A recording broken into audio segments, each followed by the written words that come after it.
my dad when he was about my age. And here's some footage of me and him growing up. Here we have Ultimate Adventure Buddies. As a part of becoming a man and growing up, the outdoors, pushing our limits and adrenaline course through our veins. This film is a letter of gratitude to my old man that he showed me through, whether it be surfing or skating or cycling or running or backpacking and hiking. The riches and rewards really come from doing hard things. Fill up the time that you missed. Bury your eyes in a fist. I'm so grateful to have a role model and an inspiration, and to, through my eyes, document my dad training for Patagon Man.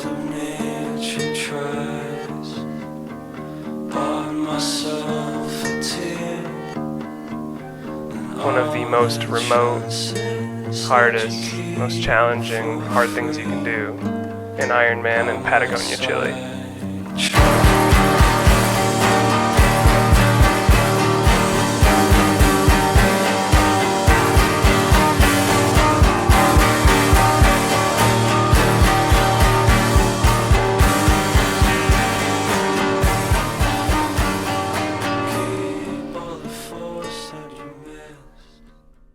Yeah, so I think I would find, or I do find my identity in Christ first. You're a dad, a husband, a pastor, friend, but ultimately, when you strip that all away, especially like Ironman, training, fitness, you strip that away. At my core, I want to be a Christ follower. If you had to describe who he is at his core without mentioning Ironman, running, or achievement, how would you describe him? I would describe him as passionate, definitely, which is borderline obsessive, but no, passionate, driven. He's a people person. Anyone who knows him, I think people, when they're around him, they feel seen and can sense that he truly loves people. He's extremely generous, even though sometimes when I talk about extreme sports or extreme athletes with him, he even says it too, it's a very self-centered, sort of selfish thing that people do. I hope that doesn't sound horrible, but that's not who he is, because he's one of, if not the most generous person I've ever known. So yeah, I would say passionate, driven, charismatic, people person, generous. Those are some of my favorite things about who he is as a person. Yeah, that's great. Even as a kid, I was the first person to climb a tree or the first person to jump. But I've always been that, whether it was mountain biking or rock climbing I would characterize myself in some ways as an adventure junkie. I'm Ben Vey, 49 years old, and this is my story, my journey over the last year.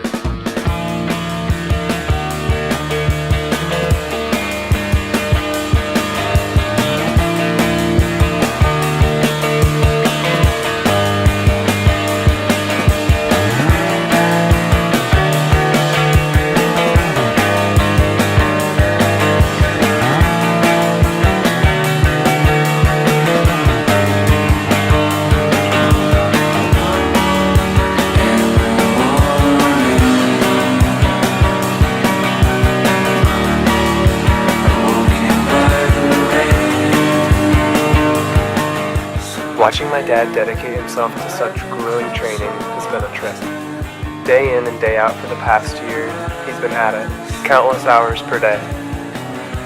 Sacrificing his time with those he loves, pleasures of comfort and normalcy.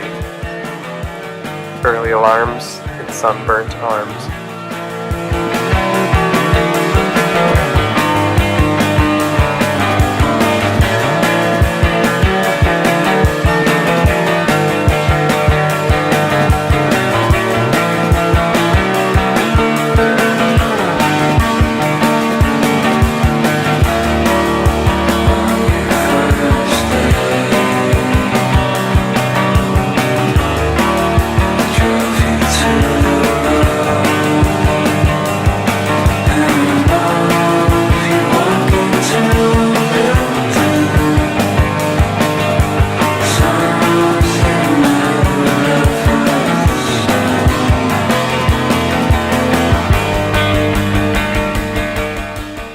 Ironman is such a beautiful area to live, and there's always been that sense of urgency to be outside in our family. My dad has had eras of almost any outdoor adventure obsession you can imagine. To dedicate a year to training for an extreme Ironman is the perfect excuse to get an outdoor fix, no matter the day. First day of training, to the start line, rain or shine, he's in heaven when outside.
He's a guy that loves life, absolutely loves life. Ben and I, we did a lot of biking, a lot of cycling over the years. What drives somebody to choose an Ironman? Well, they do have to be a little crazy. So, and being a therapist, okay, I know crazy. I think his personality style, his type is one that loves to be challenged.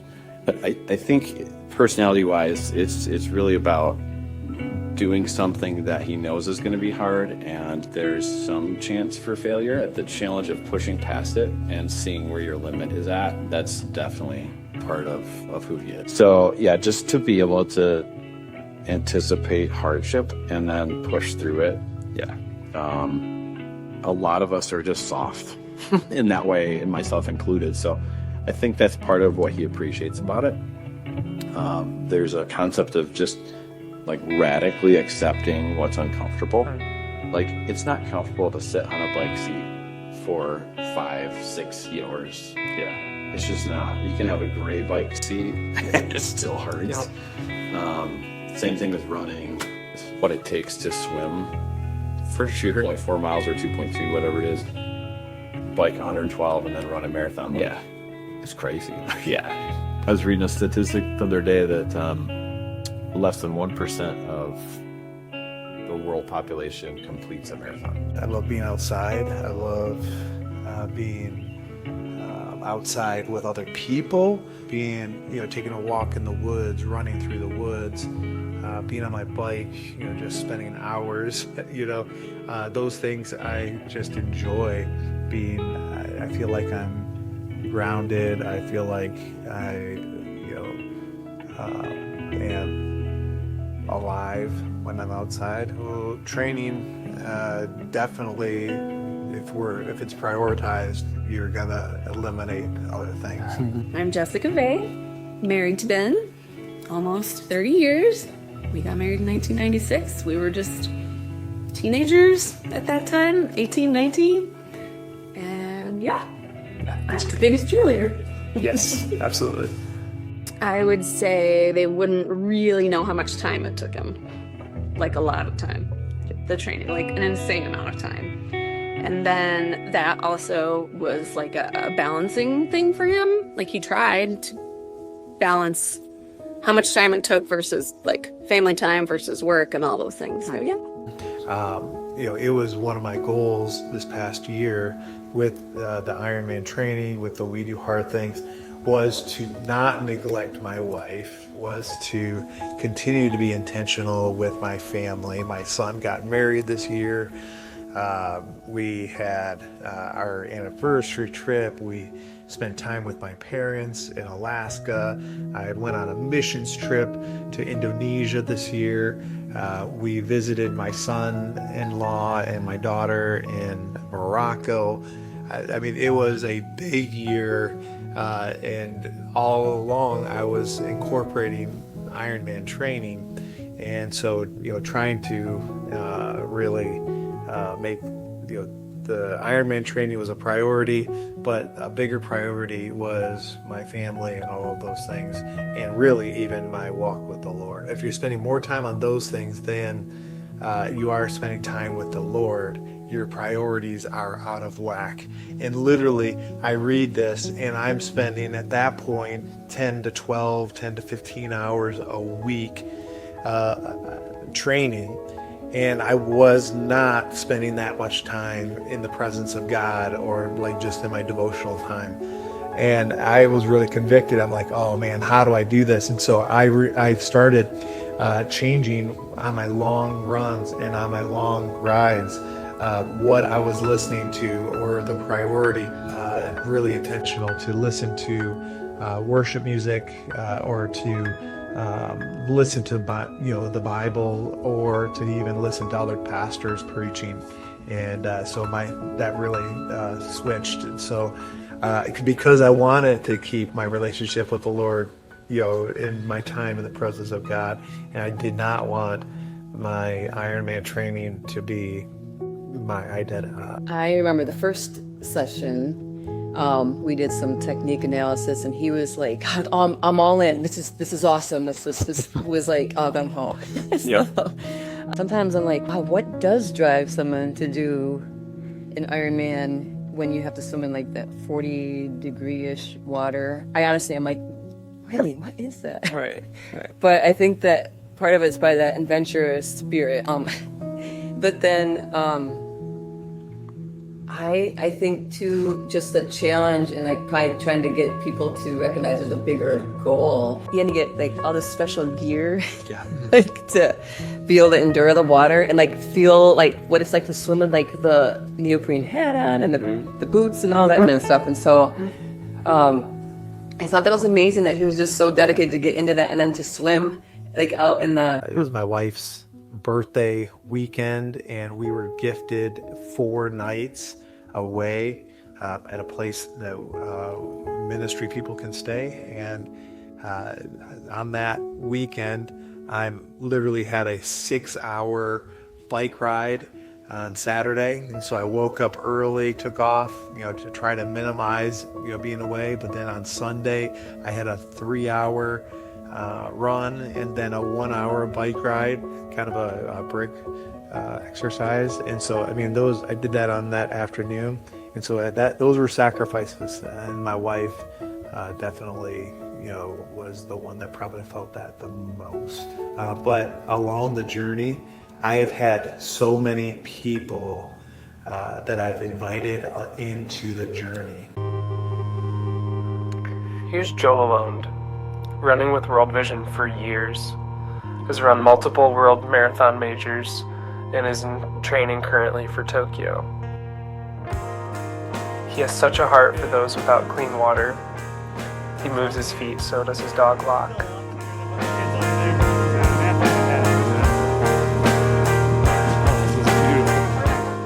As I dedicate time to study my dad's patterns and personality, what I've always known to be true is more evident than ever. He's passionate about people. His ability to connect to any person's walk of life, inspire them, and welcome the least of these into friendship doesn't go unnoticed. As a kid, there were a few scripts we had consistently playing in our heads thanks to Dad. Be a leader, not a follower. Look out for the kid no one wants to be friends with. If you are passionate about the people no one wants, God will give you influence with those that everyone wants. My personal favorite, despite the hatred for the saying in middle school, show me your friends and I'll show you your future. These ring so heavily the older I've become. I'm so grateful for a father who loved me enough to challenge me in these areas.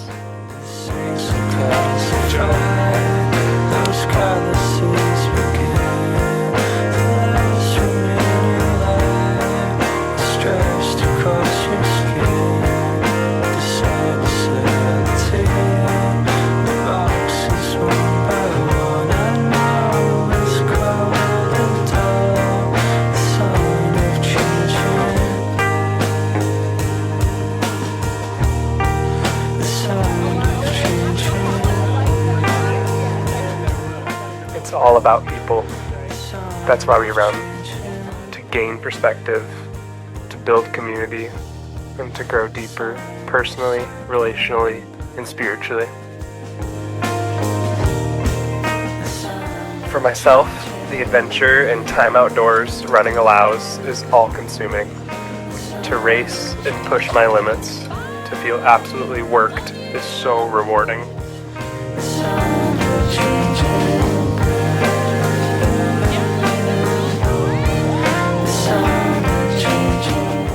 But the people along the way, I sound like a broken record. They are everything. Take Noah, a lifelong family friend that has been recently running.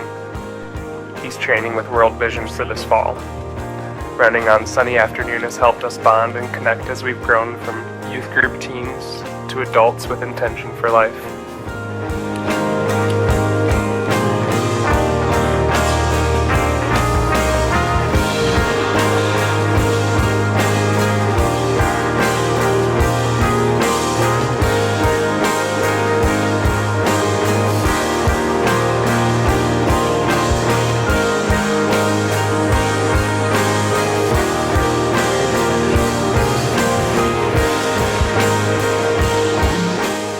Take the Atticott family.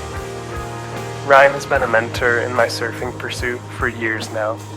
He's an older brother that I've never had. As he's began running and training, we have another obsession to commune over and spend hours on the trail together. My dad's legacy of care for those he's with continues to call me deeper. It's all about people.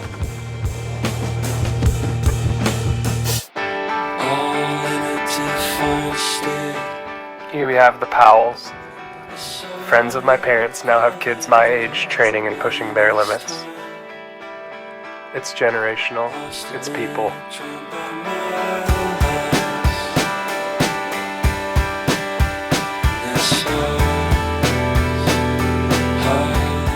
One of Hannah's closest friends, Margot, finding inspiration in the grind. She runs for clean water, for World Vision, for health, for a life that is clean and healthy, all while making everyone around her beam with a smile. She understands the necessity for connection.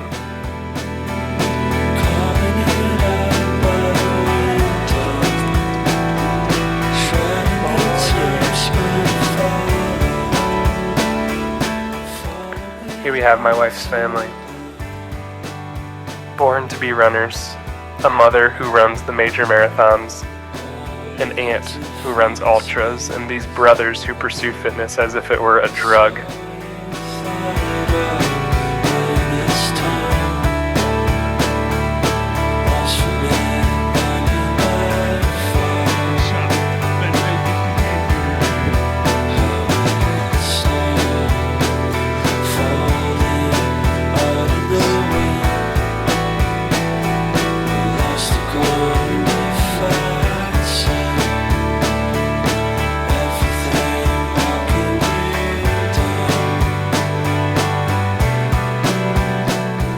My closest man, Eli, moving his feet for World Vision, growing alongside me, pushing his limits while making me laugh to no end.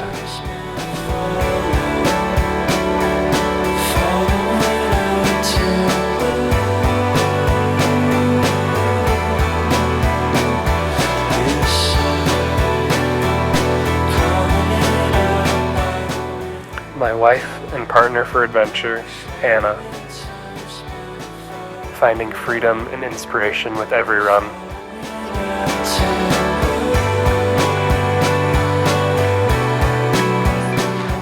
Running for the pure joy of it. No numbers, anxieties, paces attached.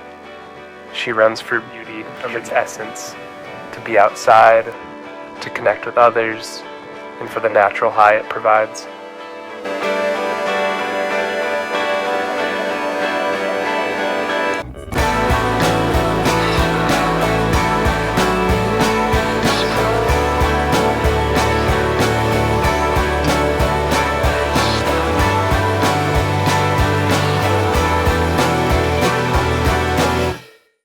at some point I was watching a documentary about someone else's Ironman journey, and they mentioned as they were talking that it was one of the most selfish things they ever did in their life. And I was taken back by that. I mentioned that to my wife, and my wife Jessica was like, yeah, I see that. That hits. And I'm like, oh. He definitely has sort of like almost like an addictive personality, or you can call it an obsession. Whatever he's into at that time, he's really into.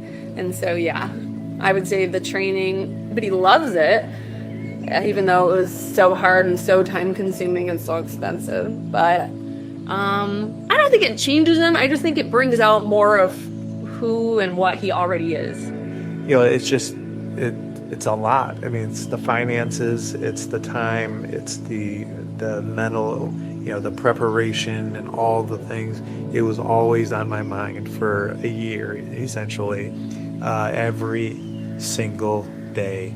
There was not a day that went by I wasn't thinking about the training. Or when you're alone by yourself that long, doing whatever, you have to figure out how to like quiet your mind and deal with what some people call like mental chatter, like just all the things that run through your mind, like, oh, I gotta get the oil changed, and like, oh, I gotta call Logan back, or oh shoot, I have to have that conversation with that one person. Like all that just rolls through your mind. And so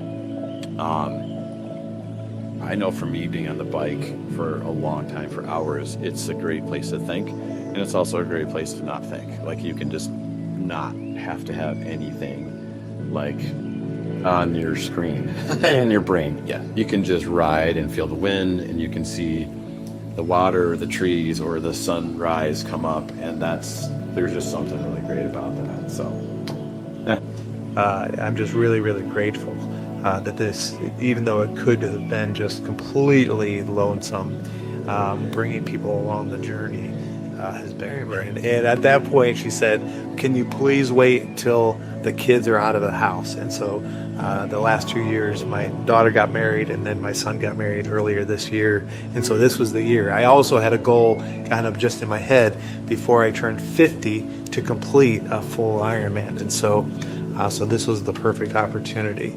I didn't want to just do an Ironman for Ironman's sake. For raising funds for clean water with World Vision was a perfect fit.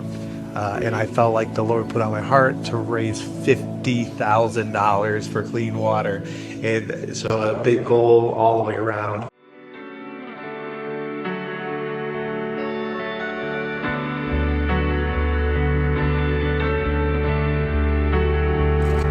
Okay, so this is it. Today's the chosen day, and we've just arrived, and I'll just walk you through what all of these families and children are going to experience.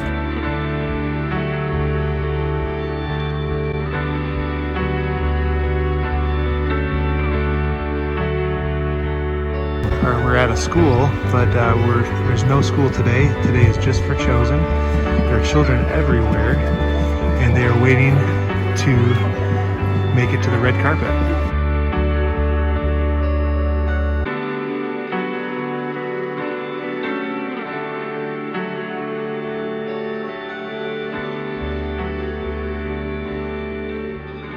This is Danny.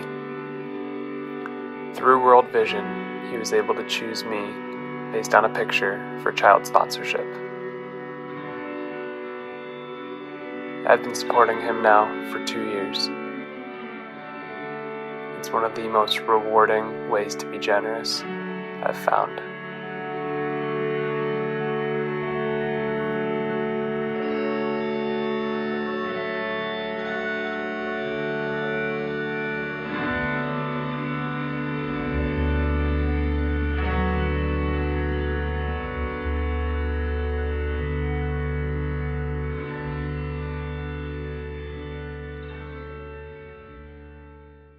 Job overlook Lumberman's Vault's first floor. And down in the basement, there's a private gym. With Core Plaza acting as a hub for Muskegon's businesses, it also builds connection within the space. My name's Ron Clark. I'm the founder and owner of Esteem Fitness Training, West Michigan. and we had just a great honor working with Pastor Ben. I'm Nick. I train Ben here at Esteem Fitness, and I'd see him about 2 times a week, and we just work on gaining muscle and mentally preparing for the race. We have people of all different levels that we work with. High school athletes, junior level athletes, professional athletes. And Ben, we would categorize as being right at the top in regards to his skill sets and his motivation. It was a real honor to help him and work with him and to continue helping him. I think it's always like fun when I have Ben get to the gym. He's always there.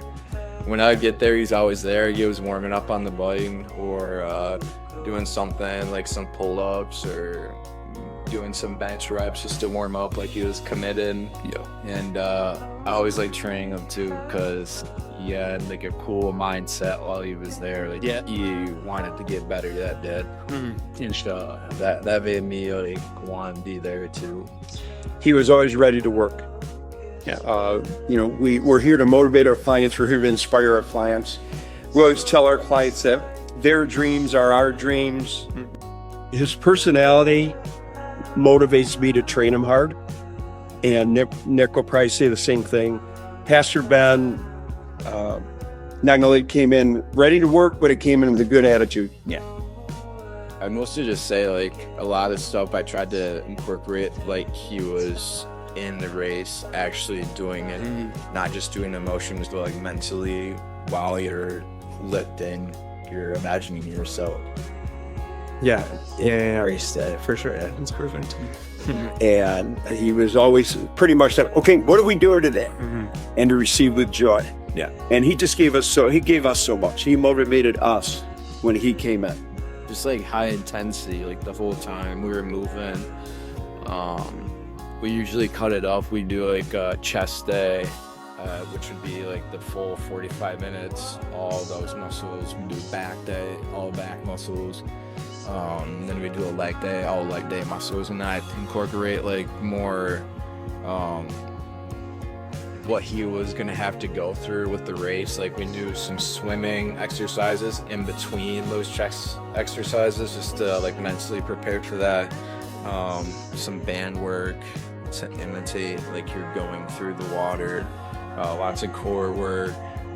So that's just like good days for everything through your body. Yeah. And then, And as we say in church, we do hard things. Yeah. This definitely fits in that category. And, when you're preparing for Ironman in the country of Chile, that is a year-long, grueling preparation. Hours of biking, hours of running, lifting, getting stronger, working on range of motion, flexibility work within one day. I mean, all those things were done in one day. Yeah. And then you duplicate that over a year's time. That's asking a lot. For sure. And Ben is a very motivated person, but he also motivated us as trainers. To see somebody coming in this hungry and this dedicated really fires us up.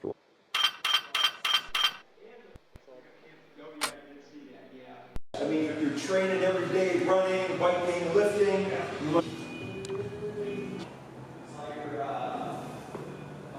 Go down like that. That's what you're looking for.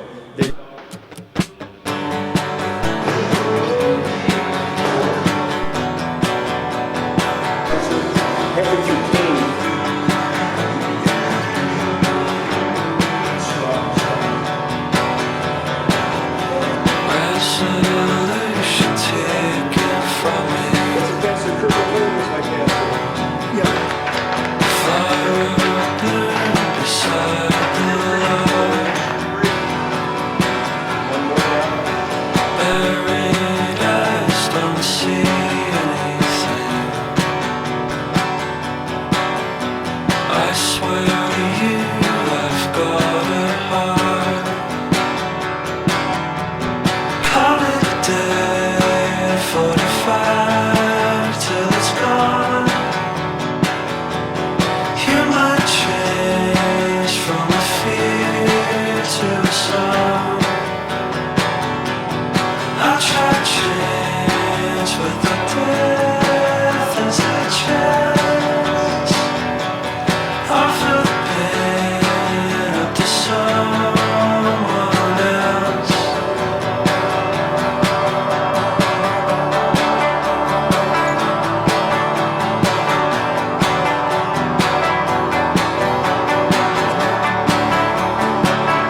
I'm Scott Acker, 45, work at Meyer.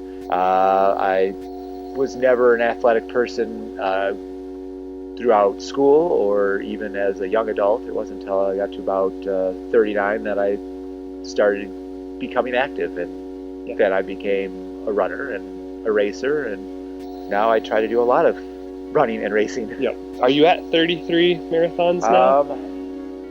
I might be at 35 now. Okay, so what flipped the switch for you to start marathon running in the first place? I got to a point where I just started walking. I eliminated some bad things out of my life and wanted to replace them with some good things. I started walking, and it didn't take long where walking wasn't doing it for me. It was in order to do more from walking, I was going to have to walk longer distances, and when you're walking longer distances, it's more and more time. So I decided to try running, and turned out I was not as terrible as I thought it would be. Pretty freaking amazing. Yeah. It's definitely something that I would now identify myself as a runner versus, before it was just whoever it was. I think when I started racing, it took over more and more. It definitely has helped socially. It's given me more freedom to be who I am. A lot more social than I used to be. I'll talk to people. You led our Ragnar team. What's special about team events versus solo marathons?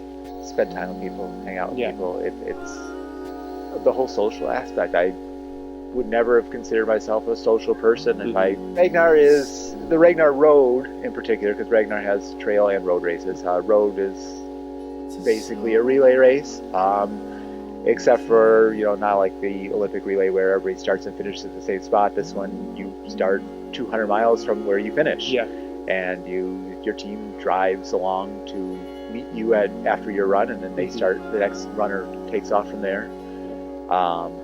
You go. Usually, average team is probably around between 30 and 36 hours total time. So it's overnight. You'll be sleeping or not sleeping, however it ends up happening, in the van, outside the van, around your team. Everybody will be running at night. A fun experience.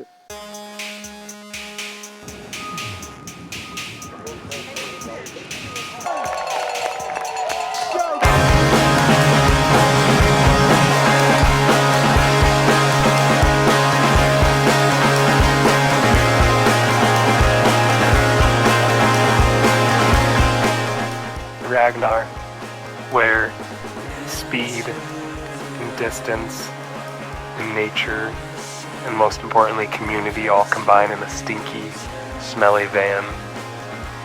I've never had so much fun running a race. We covered over 200 miles running out of our van, relaying. Someone's running at all times. The laughs and the smiles and passion for running was so evident.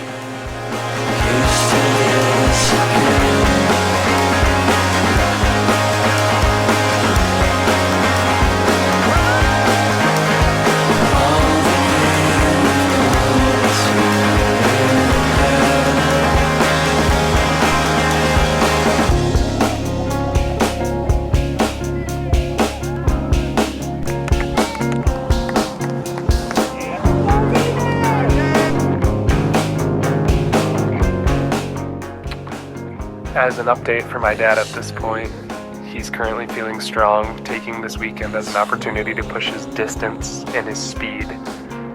Each of his runs, he maxed out his speeds in the 7 to 8 minute mile range, seeing what he could handle over a long distance, and running through the night as if that would have any sort of bearing on Patagon, where often people finish in the dead of night with a headlamp.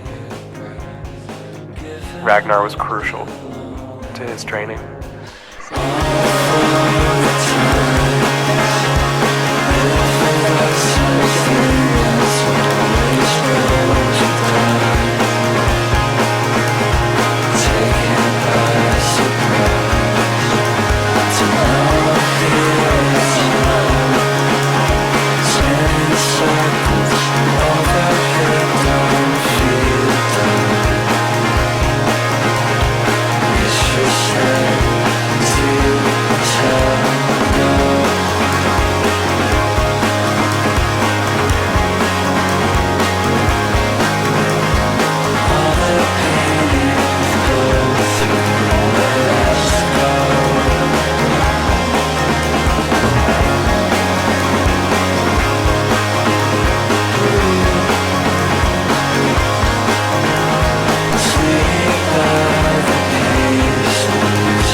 him growing up and his relationship with mom and dad, his grandparents, his sisters, and then eventually meeting Jessica and having his own family.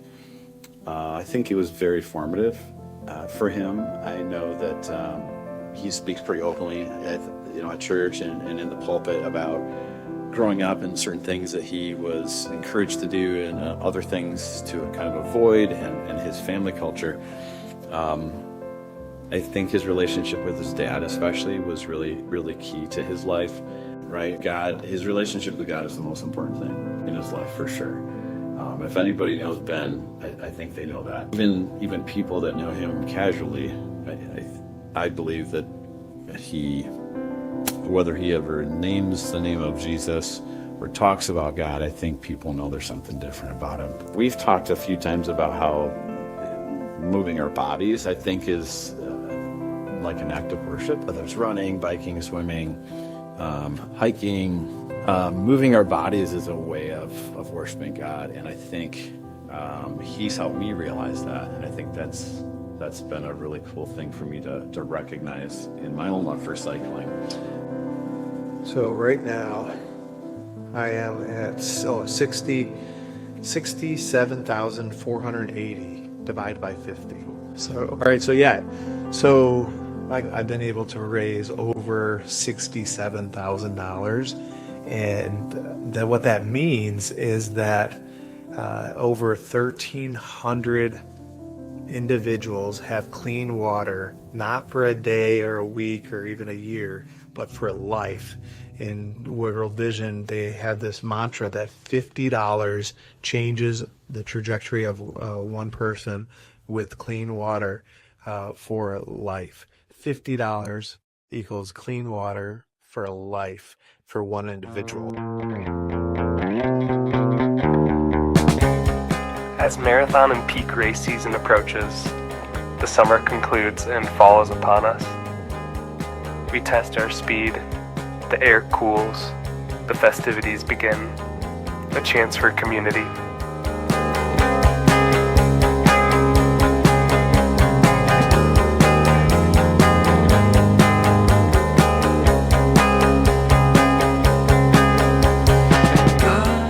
I remember being a kid holding signs for my dad's trail races and his triathlons. The addiction has truly begun for myself and those around me. We make last-ditch efforts of fitness, cross-training, and practicing our loudest cheers for friends.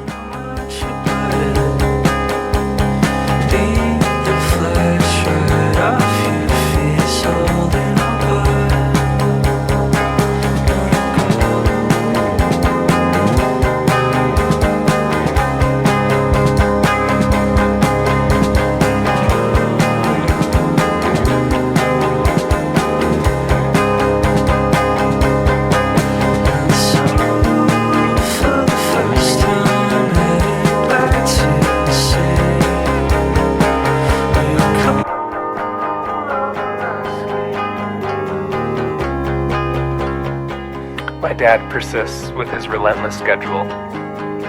The time and devotion he has to each session spills over into his every conversation.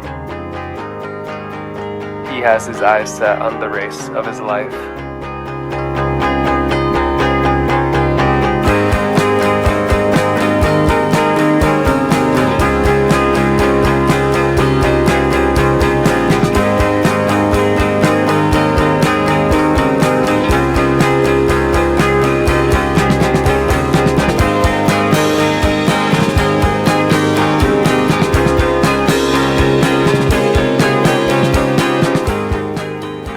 Blend suffering with beauty in nature is worth every ounce of training. I'm awe-inspired. Wave. Love you, Dad.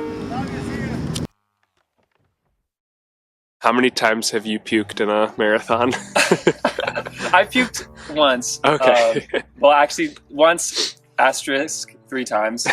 I puke right before the line, but I still need to get through, so I'm puking as I'm running. Oh my gosh. I puked 2 more times after I got through the finish. And then we saw a picture on Instagram of like this photographer Yeah. that my friend followed, and it was Yeah. all these pictures of happy people like who had just finished the marathon, and then me like hunched over. Oh, like, yeah. Yeah, I'm Sam Hardy. I'm from North Muskegon, Michigan, where we are now, back in the hometown. I live in Fort Wayne now.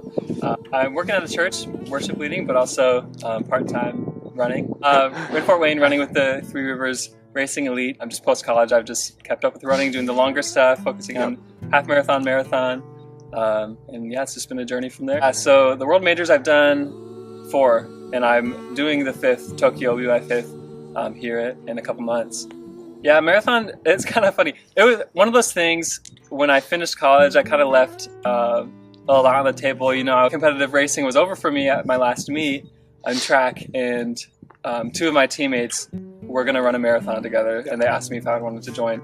This was the Chicago Marathon in 2021. Talk about The World Majors, man, there's just something really special about them. I was thinking, because I've run a couple marathons that were local marathons, and those could be just a lot more challenging on your mind, because when you're at the majors, there's so many people just cheering you on like the whole way.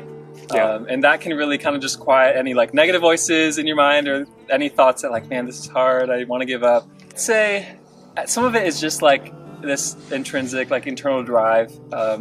Definitely there was this drive, like I want to do better than I ever thought I could. And so when you're getting to this point and you're realizing, man, I'm on pace for a PR or a really fast race, and there's just like that drive to want to like just finish strong. And then I've also realized, like, man, what am I trying to prove? And like there's just been like whole mental, like emotional, like, okay, what is running to me? But and a lot of times there's been really impactful race moments, like near the end, like when you're hitting a wall, that I just really felt sustained by like God's grace. For sure. Honestly, like, Lord, help me, get me through this. And then there's just grace to finish strong. And it's really, you're just so in your head, and sometimes you just have to take it 1 mile at a time, or one step at a time even. And it's definitely an emotional experience for sure. At least it has been in the past. But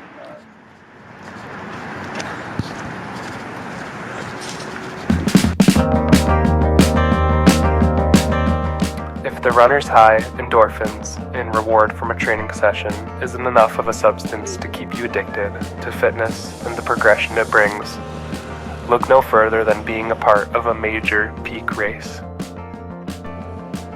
This fall, my wife and I spectated Chicago, raced at Grand Rapids, and spectated at New York as well for a reward. A pure month of voice loss from cheering, anticipation, adrenaline, inspiration, and most of all, community.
As if a reel of film is running through my brain as I see the marathon like a movie.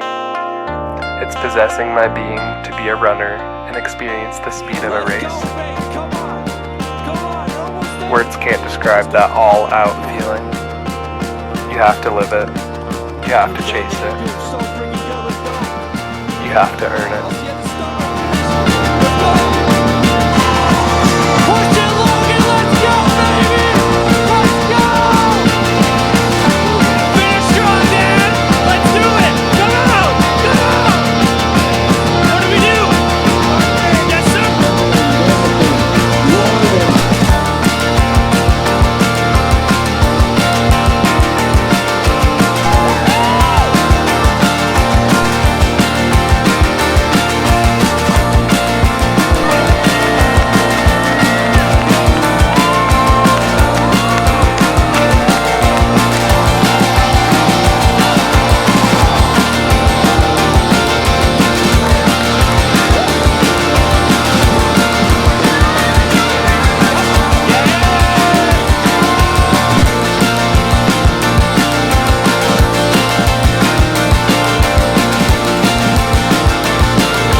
As the rain started to pick up, I was like, oh, so happy I did it.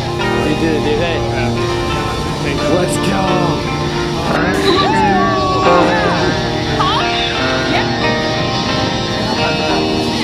That's more body. Yes, sir.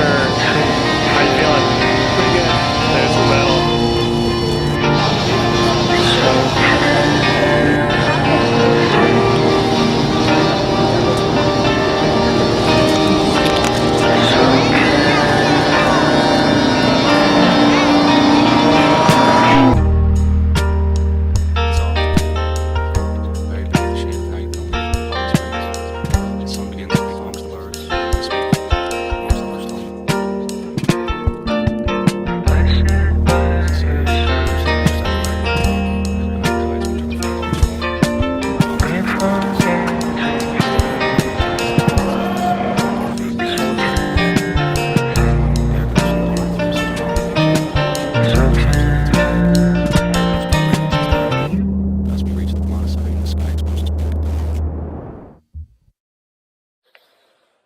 All right.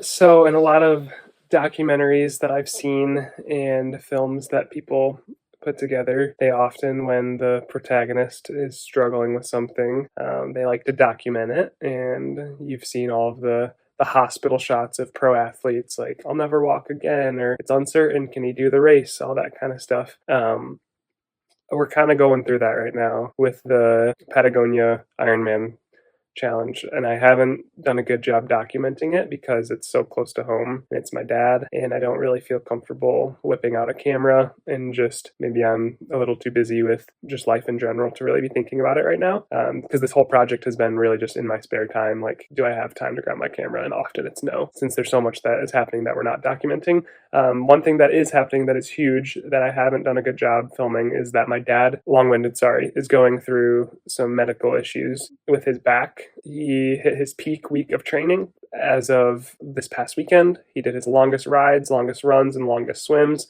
I think the entire weekend was 14 hours worth of training, and he woke up Monday morning, had slipped a disc in his back or something like that, and his L4, L5, and S1 are essentially cooked, meaning that he can't move at all. It's just super heavy. So there's that whole, you see it on the other side, maybe in a month or so, I'll see what this whole story was panning out to be, and he'll see that too. In a documentary, they film it because they know it's good content, but it doesn't really feel like that right now, and so I'm having a hard time knowing what to do, what to film. But he's been on 4 different medications, in and out of the ER, the chiropractor, just pain level 10, can't move, can't walk, is being rolled around in a chair at my parents' home currently. Just a heavy week all around. So that's kind of a look into it, a little debrief because I'm doing a poor job documenting. But prayers out to my dad. The doctors are all telling him just to rest, and some people are saying this is a 6-month to a 1.5 year recovery. Others are like a couple weeks, just keep off of it, but don't move at all. And so the chances of us going on this Patagonia trip are seeming smaller than they've ever been. And so it's 3 weeks out from today that we should be in Patagonia, and we'll see. So praying for my dad. Update. Sorry, I'm long-winded and I tangent and rant a lot. Maybe that's the teacher in me. Who knows? But that's the update. I think it'll be good. Yeah. Thanks. You guys get new beach towels? I don't know what that is. I've never. Yeah, I can find never know what that is. Yeah.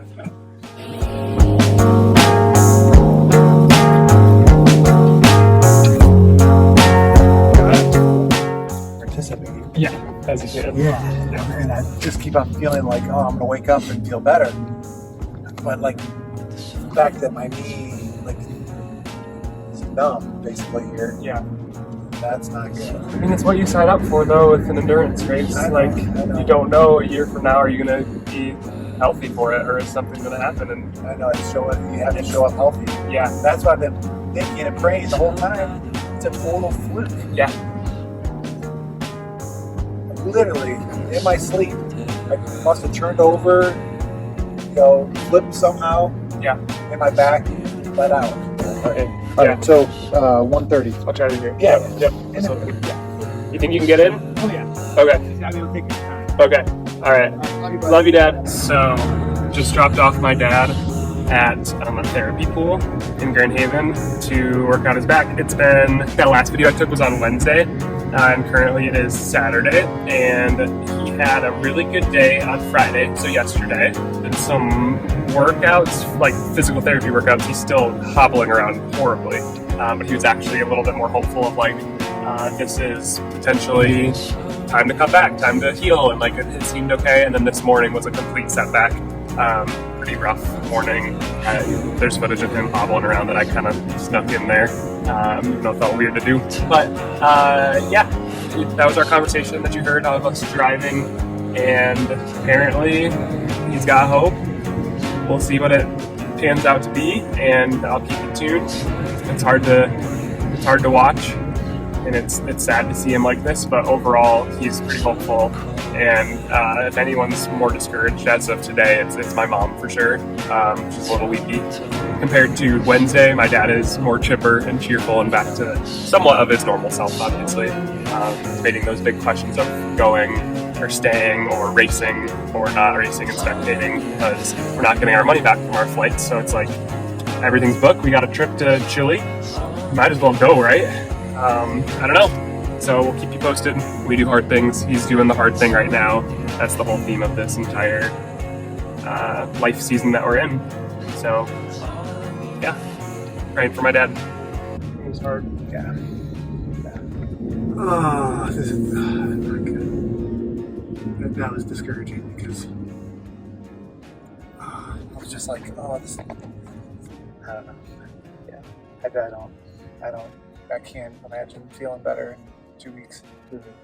But anyway, the key checkpoint is at 72 hours. You want to see at least a 30 to 40% symptom improvement in the leg pain, like up to 40. Day 3. So go back to that. So. Okay. So I don't know. It's hard to tell. Like, am I 30% better? Compared to last week. Yeah. But does it mean 30% better since the injection? Probably not. Yeah. If the symptoms stay the same through Sunday, Monday, racing becomes very unlikely. So, we'll see what happens tomorrow. Ask yourself these 3 questions. Can I walk for 30 minutes without nerve pain? Can I ride 40 minutes without symptoms? And has my foot weakness, my left foot is weaker than my right, has that improved even a little, it says. And it says if the answer is no to any of these, start mentally preparing the race. It will not be safe. So I have had a back injury, and it has prevented me from racing Patagon Man 2025. When I say that, even today, a month after the race, it is an absolute blow. And I still am wrestling with what was all of this about.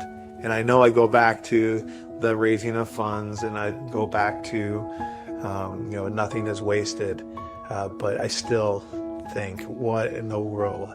Literally hundreds of hours of training, and then I was unable to participate.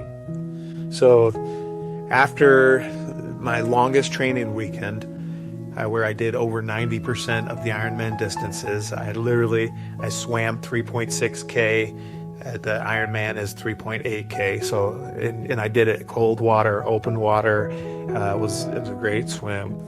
After that weekend, I also rode my bike 103 miles, and I ran 19 miles. We were talking, and we went through Hofma Park and through the woods, and we got back, and he's like, okay, I gotta do 6 more miles. And I'm like, I'm glad I don't, you know?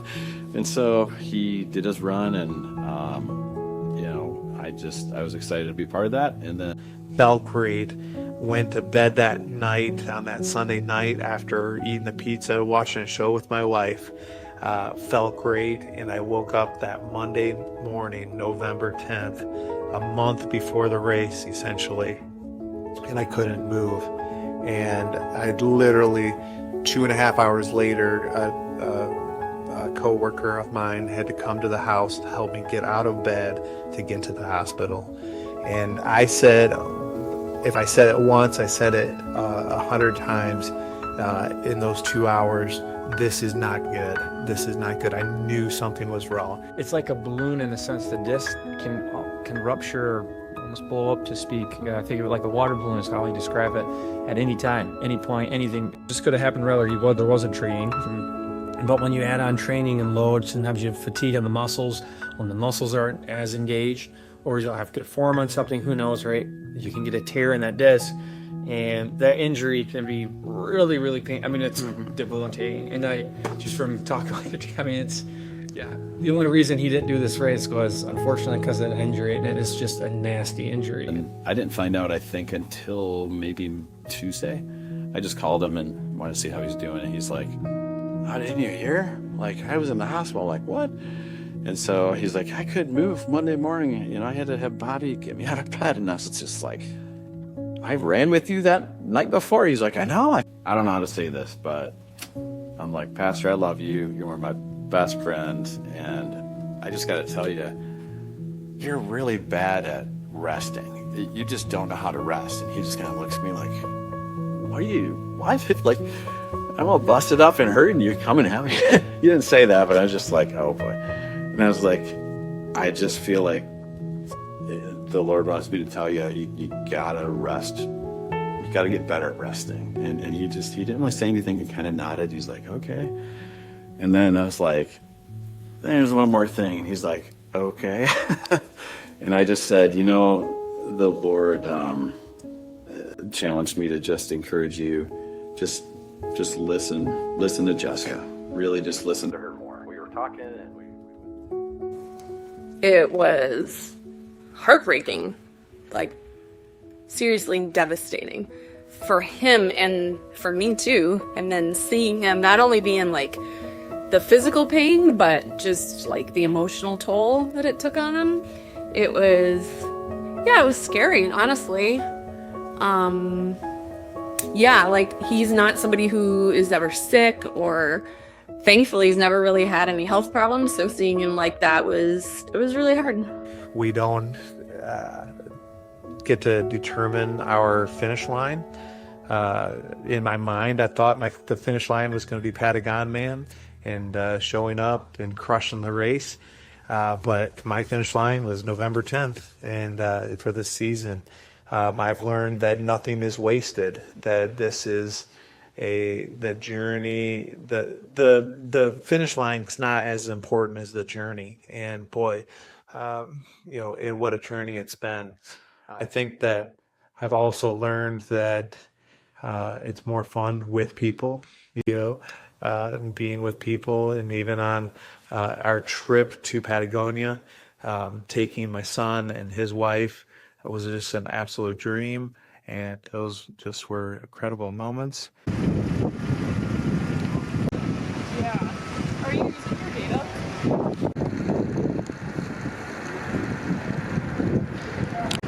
Wrong way? Whoops. Look at this.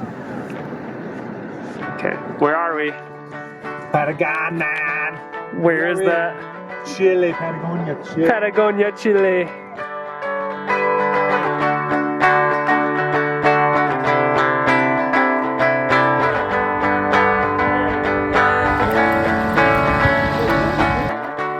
endless, exploring the countryside with the ones we hold close.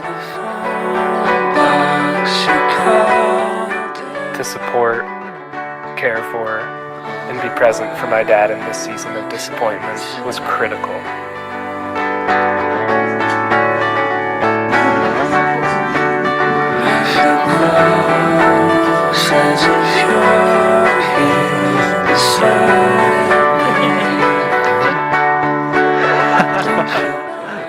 He's been the adventure guide, an adrenaline fiend on every vacation we've taken. So to divide that role by 3 and build each other up as we take on Patagonia was unique. Yes, we got to run and have fun, my wife and I, of course. It was our trip to explore and adventure. Yet we had a delicate responsibility to care for and build up my dad through his struggle. The land truly forced us to slow down, pausing to take in the unreal sights before our eyes. The air tasted heavenly. The green enveloped our every essence. This magical world of southern Chile had our minds in a state of ecstasy day after day.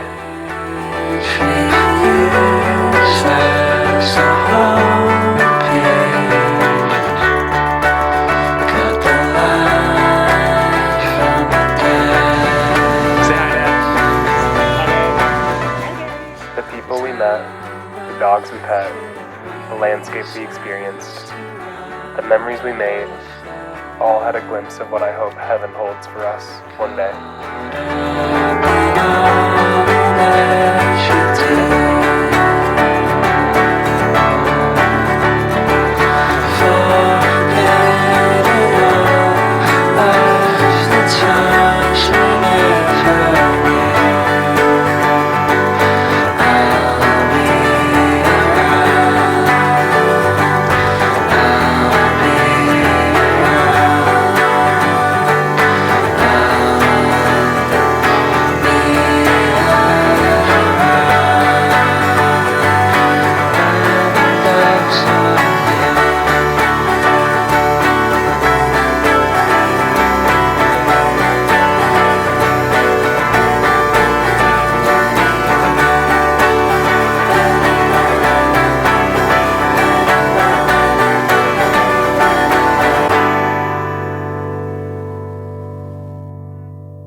I know he was deeply, deeply disappointed, but I think he handled it much better than he would have 20 years ago when I first met him, or 10 years ago.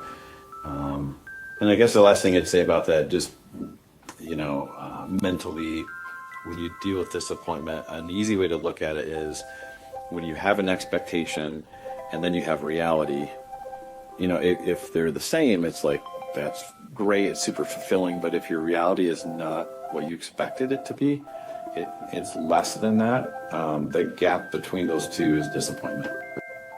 Ben's response to this, as far as I understand, and I know he's very disappointed, Ben's response to this was, I think, very congruent with the amount of training that he had, the amount of time and money and resources and planning and hiring coaches and nutrition. Like most people don't understand what it takes just to prepare for and do the training for it, let alone airline tickets and you're flying to the other, southern hemisphere.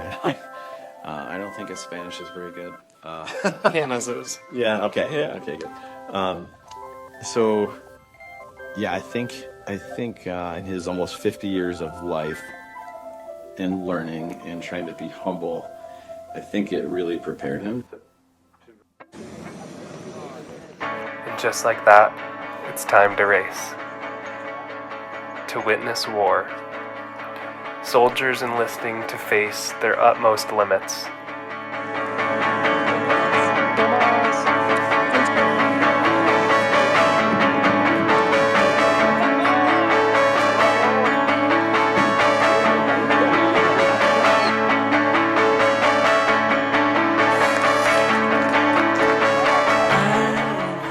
Cold water, hills, elevation to conquer that words cannot describe. These people are a different breed.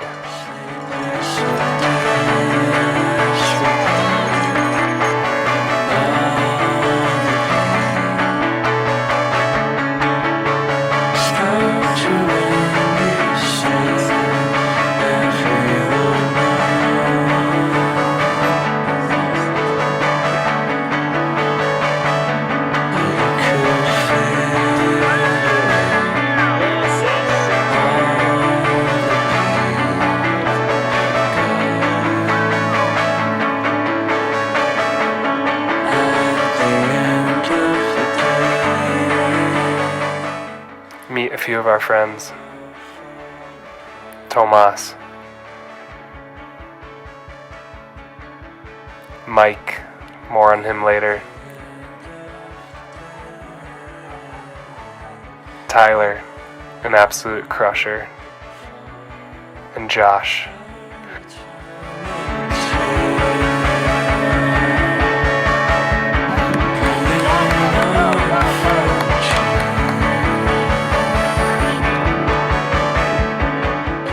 Many crashes occurred, tires popped, arms broken. This race is serious.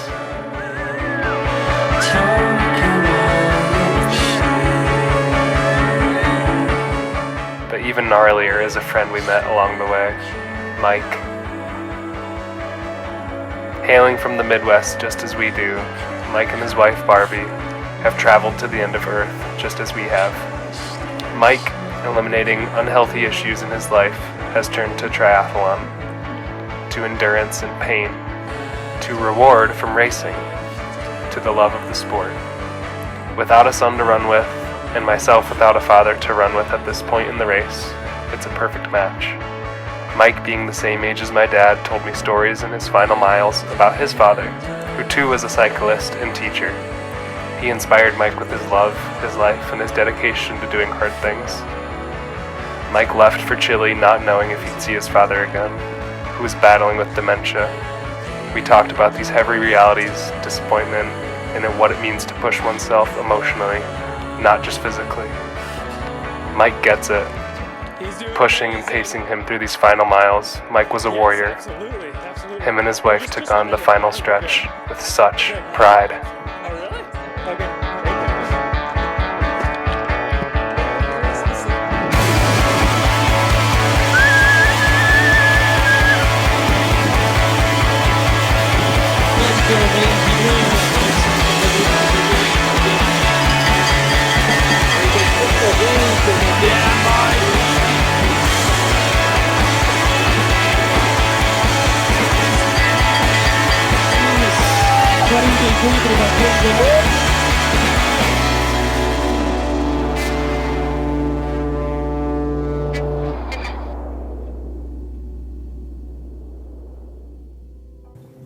I'm not superhuman. That I am, I've literally never had pain in my life like this.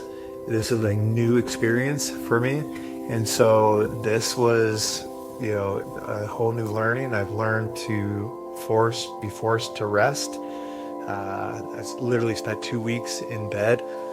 So I think anyone that is, on the cusp or on the edge of doing something that they think might be impossible or difficult, they're saying, boy, that sounds hard. I'm not sure I should pull the trigger or I should jump into, whatever it is. My encouragement would be to trust yourself, to take the leap. It's worth the journey. It's worth doing hard things. You will look back, and no matter how it ends up, you will be grateful that I have pushed myself, and I never regret it. It doesn't even matter how it has ended, but I've always enjoyed the journey. I've enjoyed the adventure, and I want Logan to continue to be, pushing the envelope and to do hard things. and I want to continue to do hard things myself. I like that terminology, like we hold things lightly in our hands.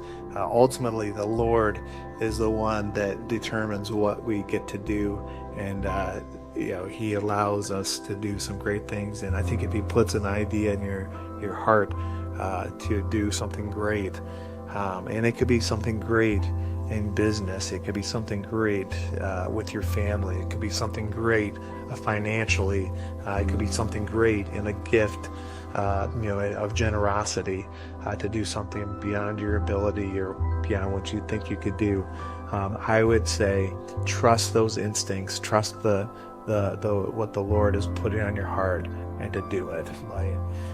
My counselor said, hey, when you go, just try to be a blessing, try to be an encouragement.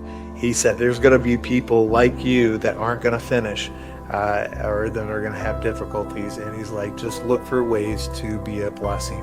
And so that's what we did. And so we reached out to the race directors and we said, hey, can we volunteer? And so Logan, Hannah, and I, we all volunteered. And we didn't think anything of it. We just said, hey, put us where you need. We got involved there, and we're encouraging and supporting, and it was a real blessing. The silver lining of doing all of that and even going on the trip still was that at the award ceremony, the day after the race was completed, when everyone is getting their awards, first place, second place, third place, they're honoring the crew, they're all these things. And they said, before we get to the first, second, and third place finisher awards for the men and the women, the most prestigious award that we give every year is called the Spirit of the Patagonia. And I'm sitting in the with 300 people, 500 people in this gymnasium, not thinking anything of it. And then they said, this year our award is going to go to an athlete that 3 weeks ago had an injury. And I'm like, what? My ears perk up. And then they're like, yeah. And not only did he have an injury that was going to not allow him to participate, he still decided to come. And he brought his family with him. And not only were they going to spectate, but they decided to volunteer. And so we put him to work at Transition 1 and Transition 2 and at 30K at the final support on the run. And on top of that, he has raised over $60,000 for clean water through World Vision. And without further ado, would Ben Vey come to the stage, and people are applauding or whatever. And I was just blown away. And I'm like, what in the world? And I was presented this really great award. And I was just blown away about how, man, when you don't make it about you, you take what's handed to you and you make the best of it. Good things happen. I mean, it just is the way it is.